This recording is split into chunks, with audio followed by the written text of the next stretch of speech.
social media has destroyed romance.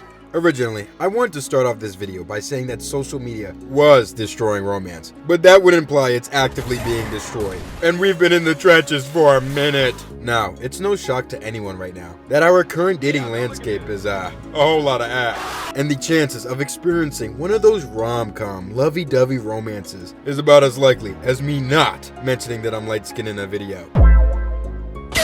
But besides my luscious caramel complexion, I too am just like you. Believe it or not, I don't pull. I too lay awake at night, staring up at the ceiling, wondering when it'll be my turn to experience one of those first love anime romances.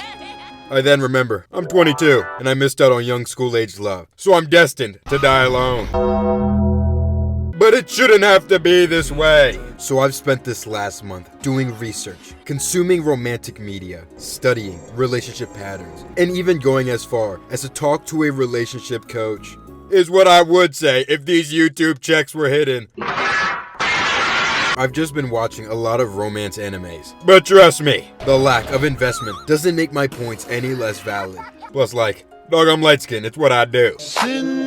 I wanted this to be one long flowing video, but I can't not show my sick ass intro.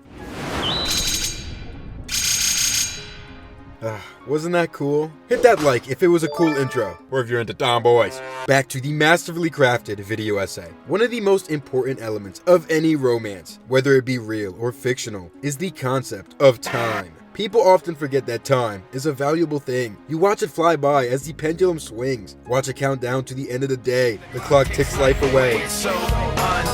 Damn, I'm like spurging out right now. Let me lock in real quick. Time is the backbone of every story. Whether the events of the story take place over the span of a day, months, or even years, time is the sole driver when gauging progression from everything that's done. It's also a pretty good indicator when judging investment, like when you take a 2-month anniversary less seriously compared to a 10-year one. It's also the same reason people enjoy consuming romantic media. You're investing your time into watching these characters. Invest your time into each other, watching them grow over time, falling for each other more and more. Gradually though. It's why when they finally confess to each other, or share that coveted rom-com kiss, it feels so worth. Cause what's the point if the two main characters just kiss on the first episode? Man, at that point, I might as well just watch real life. Oh yeah, real life. The concept of instant gratification has done Nagasaki levels of damage to our society. The whole idea of, I don't want to wait, I want it now, has absolutely cooked us. Cause you got people, on both teams mind you, complaining about how they want to experience love and connection and yada yada, all that BS. But for some reason, why is the first question my homeboy asks me after I hang out with a girl, did you hit? No! We went to Chipotle and played Uno at the park. What do you mean, did you hit? I hardly know this person. I'm speaking from recent experience, by the way. And you know what the craziest part is? She was still trying to put out. Like, all I gotta do is get you Chipotle and hang out with you? Lord, I know that shit radioactive. Like, hookup culture is such a plague on the dating market cause, in my personal opinion, you shouldn't even be kissing people on the first date. Like, you don't know where they've been. You could be like, I love butt. I love the poo-poo factor. It's so insane to me how, like, the concept of physically connecting with another person, the process that is used to create life, has been deduced to a pastime. All these romance characters ain't cracking on the first link, unless you got the link to the wrong website. Like, I was watching Dress Up Darling again, and besides Maureen having absolute cannons, like damn, if she's 15 then give me my 1 million subscriber plaque. But I started counting every scene where a typical first world individual would have and or tried to crack. Maureen doing the measurements? Cracked. Coming over to see the cosplay? Cracked. The stairway sweat scene? Indecent exposure. The home date? Cracked. The love hotel? Man, I ain't gonna hold you girls, you're a better man than me. Cracked. But guess what? They didn't do it once. They didn't kiss. They didn't hold hands. Ow. I don't even think they hugged. You know why? Because of time. We're watching them build a connection, having it marinate, and slowly develop feelings for one another. If Maureen was putting out on the first link, we would have been like, damn, is this the right website? But no, we're here to watch these two fall in love over time. Because love takes time. That's why they start off as friends and gradually build up feelings over time. Now it's time for a pop quiz. What do all 4 of these anime couples have in common? Comment your answers down below. Time's up. We don't got all day. You should still comment though to boost the algorithm. Smiley face.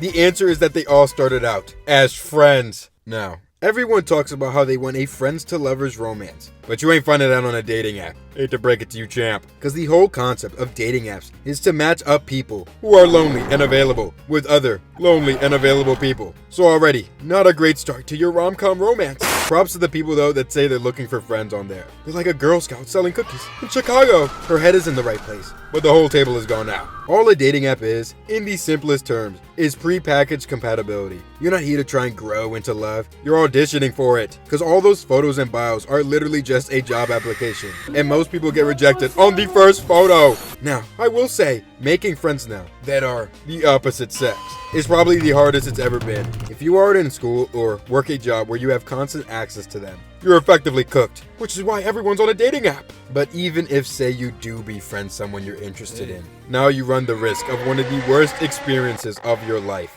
The friend zone. This place is effectively on par with hell itself. Forget that lovey-dovey rom-com, friends to lovers romance. Now you're stuck with the title of friend. And you can either hunker down and hope they change their mind in the future, or just cut your losses and get out of there. In a perfect world, you'd have some self-respect and leave. And what's even worse is watching them get with other people that aren't you. Constantly meeting someone, failing, and then coming back to you to cry about it. But at least you're still appreciated as a friend. Small tangent real quick. Isn't it fascinating how one of the most critically acclaimed romance films, The Notebook, literally is about a woman cheating on her fiance to rekindle an old romance? Like, if you haven't watched it, the gist basically is Noah, my goat Ryan Gosling, falls in love with rich girl Allie. Her parents don't approve and make them break up. Ryan Gosling goes to fight in World War II and comes back. 14 years later, Allie ends up engaged to a guy named Lon. She asks Lon to take a solo trip before their wedding, where she rekindles with Noah and they smash. Now, she must choose between her fiance and Noah. Isn't it absurd how one of the most popular romance movies among women is one where they're cheating on their fiance for an old crush? I said all that to say this though. How can you be expected to develop a friends to lovers romance when you friend zone all your friends? That's literally like counterproductive. Plus, everyone wants their Prince Charming to just show up and swoop them off their feet. Princess Charming if you ask me, cause Lord I need Kiss Lane to sweep me off my feet. But that brings me to my next point. Discomfort. Now, I know everyone has a comfort zone, and most online individuals are scared to ask for ketchup packets because they think this is how it's about to go. Just say hi, don't be weird. Just say hi, don't be weird. Just say hi, don't be. Hey, how's it going, man? Get the fuck away from this side! But there's this thing that a lot of people do called being conflict avoidant, where instead of talking about your issues or concerns, you say, well damn, I guess they weren't the one. GG, go next. Like we've designed this whole ecosystem of red flags and green flags that the autistic, chronically online zeitgeist has these things called like beige flags. Like what the hell is a beige flag? They're effectively a person's odd quirks that aren't good nor bad. Like this is S tier levels of unemployment, and I do YouTube. Like these people got more damn flags than like Paris when any conflict arises. But the funniest part of all this are what are called pink flags, which is why I'm talking about this to begin with. Pink flags are legit just red flags, but they seem fine because you're in love with the person and view them with rose-tinted glasses, which is what everybody does. Oh lord, she just suplexed my grandma! And she's still bad as hell though. No, don't shoot my little sister. She looked fine as hell doing it though. She just disrespected the goat LeBron. Yeah, I can't let that slide. She gotta go. But it's clear that no one wants to invest in a person. You want your partner to be perfect out the gate, which the only person that is perfect is our Lord and Savior, Jesus Christ. My child, start digging in your butt twin. The worst part of the dating landscape though is when someone gives up. Cause it's not like a game where all you hear is, Yep, yeah, can't move out for fuck. Honestly, you'd be lucky if you hear that. What you'll get 90% of the time though is nothing.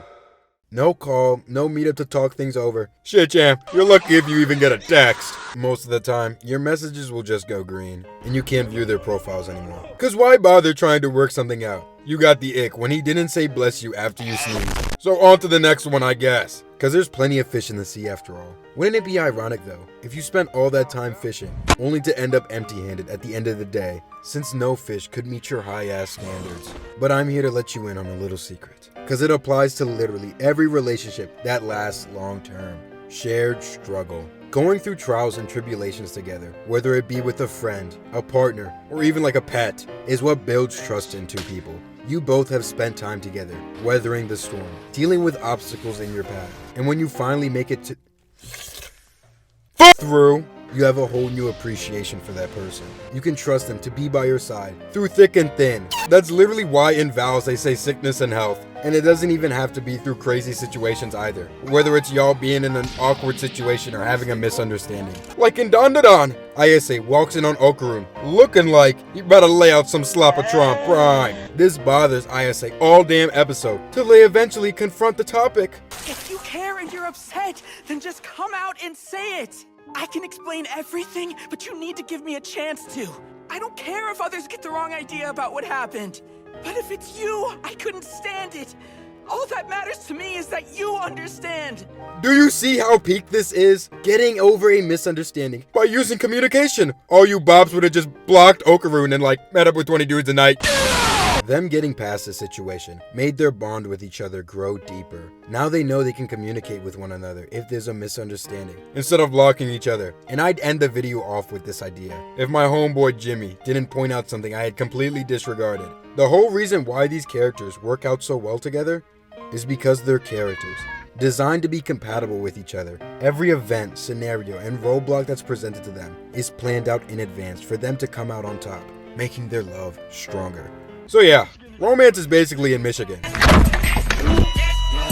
Social media and hookup culture got us thinking that love is supposed to be like Amazon Prime. 2-day shipping, no effort, hell, not even patience. But in reality, real connection takes time. That's why those anime couples be having us geeked. And here's something I thought I'd never say. Even online dating, as shallow as it may seem, actually gives you that chance if you let it. You can't just jump to, "Did you hit?" when you legit can't even be in the same room yet. You gotta text, call, send memes, maybe even trauma dump a little. And slowly, piece by piece, you get to actually know the person before the physical even comes into play.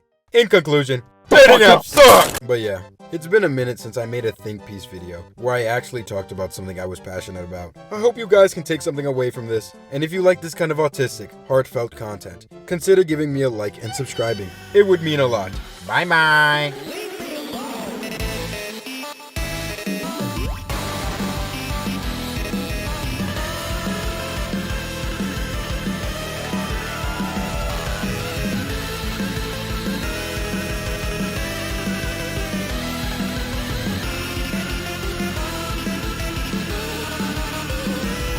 You should follow Zeno now!